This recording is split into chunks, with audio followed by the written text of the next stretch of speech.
Anong namimiss mo sa buhay probinsya? Hi, ako nga po pala si Rogelio, isang negosyante nagbibisikleta na kumasa sa 100-day vlog challenge. At sa video ito, papakita ko sa inyo isang napuntahan naming lugar dito sa Difon, Quirino. Nandito ako ngayon sa Barangay Rafael Palma. Kakatapos lang ng simba. Actually, dumayo kami rito para makisimba sa isa sa mga ninong namin sa kasal. So, nandito kami ngayon sa baba ng simbahan nila at ang ganda dito sa ilog. Ito yung namimiss ko sa part ng buhay probinsya dahil pag nasa city tayo, walang ganito. Sa pag nasa tabing dagat tayo, walang ilog. Ang ilog natin sa tabing dagat, polluted na pag nasa city ka.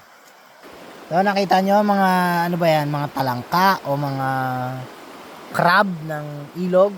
Hindi ko alam kung namatay sila dyan o inulam sila dyan o pinagpalitan dahil lumaki na yung crab.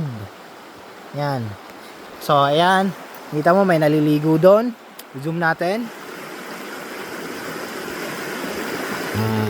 Hanggang doon lang. May makita tayong kakaiba. Tapos, meron din doon. May naliligo din doon. Zoom natin ulit para makita nyo. Hanggang dyan lang tayo. Zoom pa natin. Ayan, hindi nga gaano makita. Iyon o. Iyon o.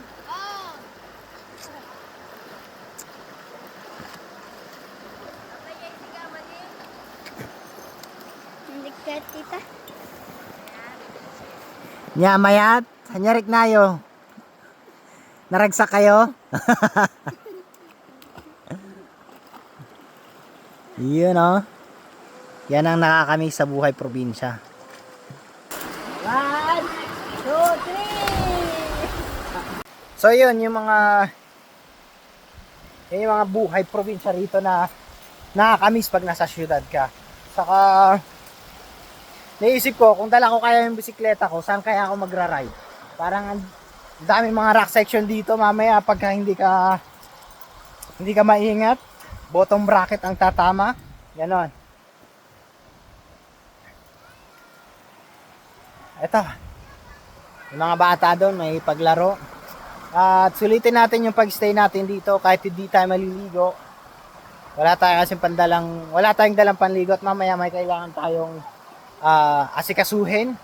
Mamaya pagkatapos namin kumain, alis kagad kami dito. Ang ganda ng message kanina about sa ang ganda ng preaching kanina dahil hindi natin alam kung hanggang kailan tayo sa mundong ito. Minsan, imbis na magsaya tayo, yung ibang bagay ang iniisip natin.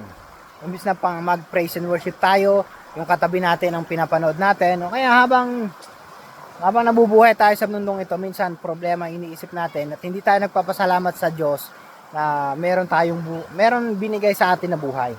Na yung iba, inaantay na lang yung kanilang huling hininga, pero tayo buhay na buhay, healthy at kaya pang maglakad at tumakbo. So, ang ganda ng preaching kanina. Huwag kalimutang magdasal, magpasalamat, dahil minsan pag nawawala na tayo sa piling ng Diyos, yun pala yung pagkakataon na kailangan nating mas kumapit sa Kanya. Dahil minsan, yung apoy ng paniniwala o yung Holy Spirit is nawawala during pain, during struggles, kasi nawawala din yung oras natin na magdasal at makipag-communicate sa Panginoon. Yun lang, wala mo nang masyadong bisikleta sa topic natin ngayon. Ikaw, anong pinagpapasalamat mo lagi sa Panginoon?